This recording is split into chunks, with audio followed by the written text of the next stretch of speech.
And we'll find out if we're jumping to conclusions or if LSU students can make a late jump onto an NFL draft board. Aside from players and coaches, concession stands, their employees, and even their French fries have had to adjust to the new rules of college baseball.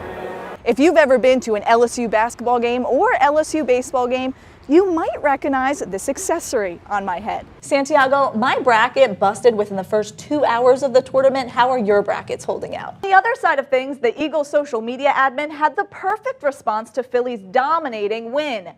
And 20 years ago, do you think you could have told Tim Tebow, like, one day you're going to write "Go Gators" on an LSU helmet? There needs to be like some sort of group chat for outfielders that play against LSU. That's like steps you have to take before going into Alex Box Stadium. How are you going into practice saying, don't get ahead of yourself? These rankings that you're seeing online on social media, that means you haven't really done anything just yet. You have potential, but you really have to execute. The LSU women's basketball team had a full week to rest, recover, and prepare to take on the 4-3 Ragin' Cajuns right here in the PMAC. But the offensive struggles were apparent. Nicholls State came into Death Valley Saturday looking to give LSU a run for their money. And they did just that. The team rushed for 150 yards, and LSU couldn't even muster half of that.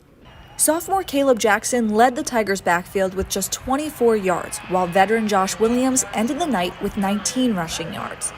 We got to really look closely at what we're doing in the run game, and the players are good enough. We got to coach better, and that is on me. As a whole, the Tigers' offense started off slow, leading Nicholls by 2 points toward the end of the second quarter. What we got to get better at is our mindset. We got to play with a sense of urgency, and we got to flip that mindset. So that's just one thing that could flip our mindset in a day. So that's just one of those things that we got to do. On the other side of the ball, defensive struggles allowed Nicholls to get creative with their play calling, including an 18-yard touchdown pass from wideout Quincy Brown to tight end Lena Grotto. I think we need to be more physical, the front seven guys, and I don't know about the offensive side and things like that, but us on defense, I think we definitely need to be more physical at the point of attack. While the Tigers defeated the Colonels by 23 points, this game showed that the team has a lot of improvements that they need to make before heading into SEC play. Defensively, we are who we are. I mean, there's nobody else on we're not benching anybody. I mean, the guys we got are the guys we got. We got to get them better. And they're going to have to play next week against South Carolina, just better than they played this week. Brian Kelly said that the team was fatigued. This week, they'll have a full week to rest and prepare before they go on the road to take on undefeated South Carolina in their first SEC matchup of the season. Patricia Caputo for Tiger TV Sports. LSU baseball fans are spending less time in the ballpark as of 2023. Owing to the new pitch clock, which helps speed up the length of ball games. Aside from players and coaches, concession stands, their employees, and even their French fries have had to adjust to the new rules of college baseball. They don't have to go to a person or a cashier to place an order.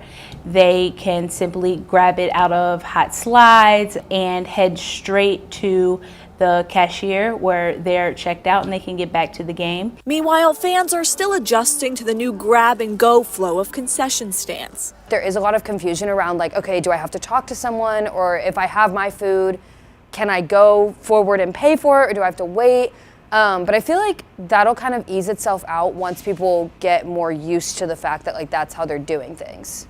As the LSU faithful continue to buy some peanuts and popcorn, the need for concessions have increased despite the new rules cutting games by nearly an hour. With more employees, we can make sure that we are not putting 100 hot dogs in a hot well just to sit and die.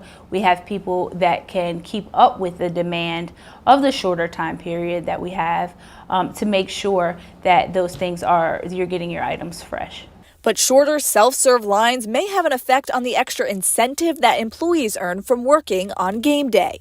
There is a point of, if I'm grabbing everything myself and I'm paying the guy when I swipe my card and I'm tipping him, I don't get that. With the tip differential that they may see from actually serving a customer, we have made sure to take precautions to increase the wages from that lost revenue. Despite all the recent changes, it looks like fans are still rooting for the home team and purchasing some classic ballpark food at the old ball game. Patricia Caputo for Tiger TV Sports. That is what Death Valley sounds like on a Saturday night. A Friday afternoon sounds a little different. Attention to detail is a huge thing, mowing every day, making sure lines are straight. Henderson and his 4-man crew spend up to 35 hours a week adding logos, yard lines, and of course, the eye of the tiger to LSU football's Bermuda grass field. It's a result that you can see, it's tangible, and there's nothing like a 7:30 kickoff on ESPN and you see your field out there. 24 hours before kickoff, the crew and their now purple and gold shoes are hard at work.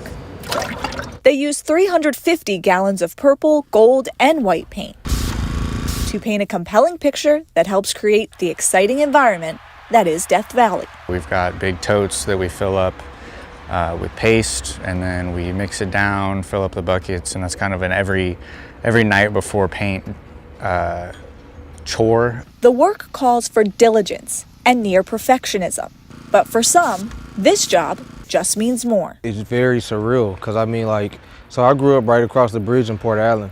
So I would cross the bridge and I could see in the stadium. So for me, it's like, I guess you can say a dream come true. I really manifested it and it's here. As he continues to live out his dream, Rogers and the crew work together to put the finishing touches on their masterpiece.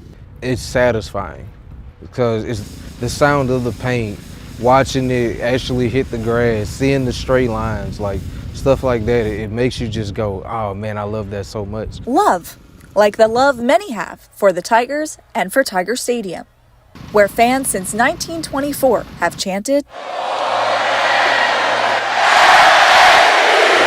Patricia Caputo for Tiger TV Sports.